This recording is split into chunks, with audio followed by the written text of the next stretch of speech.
उसके बाद Livet company को 1593 में स्थल मार्ग से भारत में व्यापार करने का अधिकार प्राप्त हुआ। जहांगीर के शासनकाल में इंग्लिश ईस्ट इंडिया कंपनी ने सर्वप्रथम 1611 ईस्वी में मछलीपट्टम अथवा मछलीपट्टम में एक अस्थायी कारखाना स्थापना किया। कौन किया था? जहांगीर के शासनकाल में। वर्ष 1613 ईस्वी में सूरत में स्थापित कारखाना अंग्रेजों का प्रथम अस्थायी कारखाना था। अंग्रेजों का अस्थायी कारखाना कब बना? 1613 में सूरत में।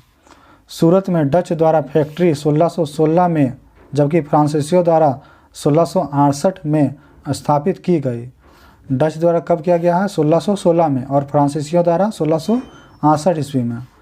थॉमस वेस्ट नामक अंग्रेज अधिकारी ने पुर्तगालियों को स्वाली के स्थान पर हराया था। 1661 ईस्वी में इंग्लैंड के सम्राट चार्ल्स द्वितीय का विवाह पुर्तगाल की राजकुमारी कैथरीन से होने पर चार्ल्स को बम्बई उपहार के रूप में प्राप्त हुआ, जिसे उन्होंने 1668 ईस्वी में 10 पाउंड वार्षिक किराए पर ब्रिटिश ईस्ट इंडिया कंपनी को दे दिया था। बम्बई के अंग्रेज गवर्नर जॉन चाइल्ड ने 1688 में बम्बई और पश्चिमी समुद्री तट के मुगल बंदरगाहों का घेरा डाला तथा मक्का जाने वाले हज यात्रियों को बंदी बनाने का प्रयास किया। फलस्वरूप उसे औरंगजेब ने भारत से निष्कासित करने का आदेश दिया था। कर्नाटक का प्रथम युद्ध, कभी कभी क्वेश्चन पूछ देता है मैचिंग में कि कर्नाटक का प्रथम युद्ध, द्वितीय युद्ध, ये सब पूछ देता है मैचिंग में, तो उसको क्या याद कैसे करेंगे वो देखिए। कर्नाटक का प्रथम युद्ध 1746 से 48 जो प्रथम हुआ था। ऑस्ट्रिया के उत्तराधिकारी युद्ध जो 1740 ईस्वी में आरंभ हुआ था का विस्तार मात्र था। गृह सरकारों की आज्ञा के विरुद्ध ही दोनों दल अंग्रेज और फ्रांसीसी में 1746 ईस्वी में युद्ध प्रारंभ हो गया। अंग्रेज कैप्टन बर्नेट के नेतृत्व में अंग्रेजी सेना द्वारा कुछ फ्रांसीसी जहाज़ों पर अधिकार कर लेना युद्ध का तत्कालीन कारण था। प्रथम कर्नाटक युद्ध के समय ही कर्नाटक के नवाब अनवरुद्दीन ने महफूज खान के नेतृत्व में 10,000 भारतीय सेना को फ्रांसीसियों पर आक्रमण करने के लिए भेजा। कैप्टन पैराडाइज ने नेतृत्व में फ्रांसीसियों सेना ने अडयार नदी पर स्थित सेंट थोमे नामक स्थान पर नवाब को पराजित किया। यूरोप में युद्ध बंद होते ही कर्नाटक का प्रथम युद्ध समाप्त हो गया। एलासापल की संधि 1748 ईस्वी से ऑस्ट्रेलिया के अधिकार पर युद्ध समाप्त हो गया तथा मद्रास अंग्रेजों को पुनः प्राप्त हो गया। डुप्ले ने पहली बार वे हथकंड प्रयोग किए जो भारत को जीतने के लिए अंग्रेजों के मार्गदर्शन बने। यह डुप्ले ही था जिसने पहली बार यूरोपीय हितों के लिए भारतीय राजनीति में हस्तक्षेप किया तथा भारत में यूरोपीय साम्राज्य की नींव रखी। कौन थे वो? डुप्ले। लुई 14वां के मंत्री कॉलबर्ट द्वारा 1664 ईस्वी में फ्रेंच ईस्ट इंडिया कंपनी की स्थापना हुई, जिस कंपनी देश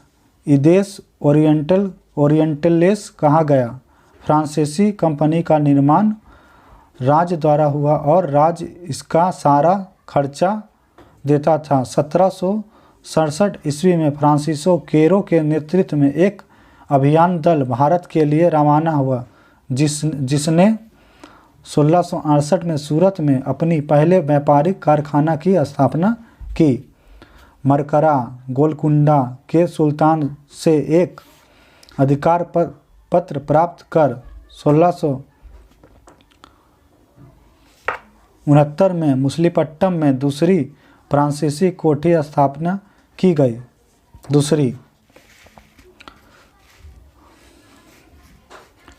डचों ने अपनी प्रथम फैक्ट्री की स्थापना मछलीपट्टनम में की थी।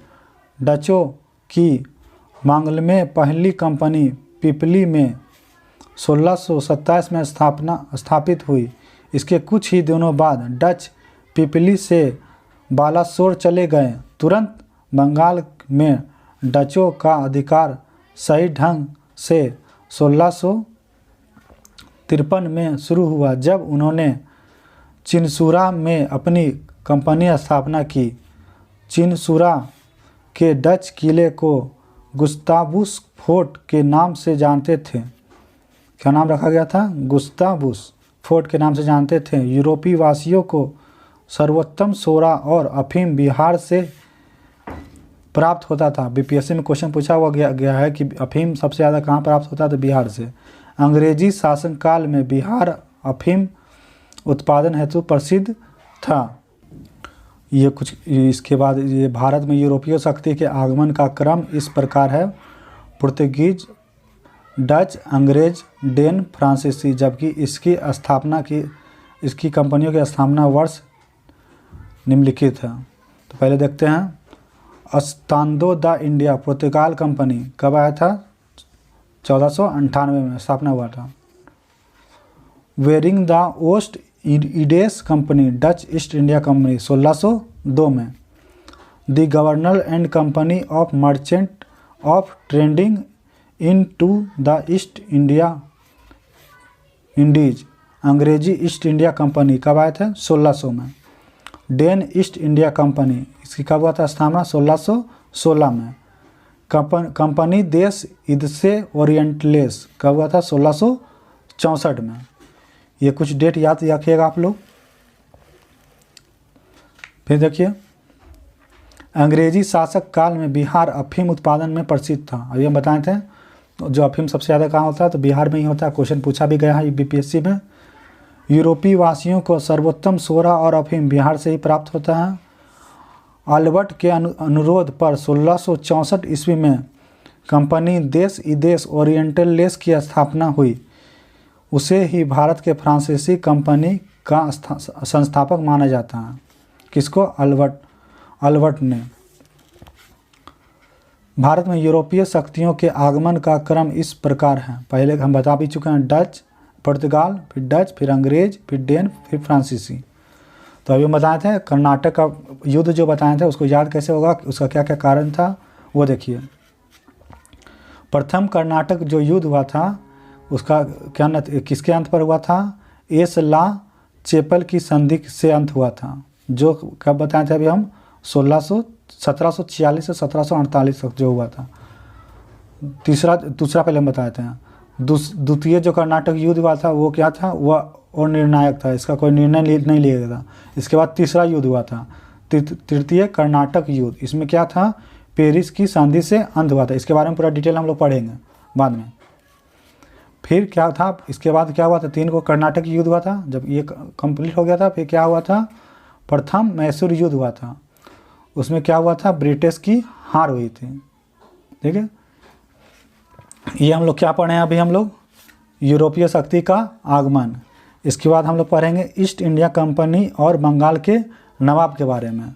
तो इसके बाद हम लोग इसका ऑब्जेक्टिव भी करते चलेंगे धीरे धीरे। जो 1 वर्ड का होगा उसको भी साथ साथ इसको करते चलेंगे। उससे क्या हुआ, जो आप इसका डिटेल में पढ़े हैं उसका ऑब्जेक्टिव भी 1 नंबर का आप बना भी सकते हैं। उससे आपको क्या रहेगा? पढ़ा हुआ ध्यान में रहेगा। तो नेक्स्ट वीडियो में हम उसका ही वीडियो आप लोग को अपलोड करेंगे, तो वो भी आप लोग एक बार देख सकते हैं। इसके बाद हम क्या बोले हैं? ईस्ट इंडिया कंपनी और बंगाल के नवाब के बारे में आपको नेक्स्ट वीडियो में बताएंगे। आज के लिए इतना ही। जो लोग चैनल पर नए हैं वो चैनल को सब्सक्राइब कीजिए और वीडियो को लाइक और शेयर कीजिए।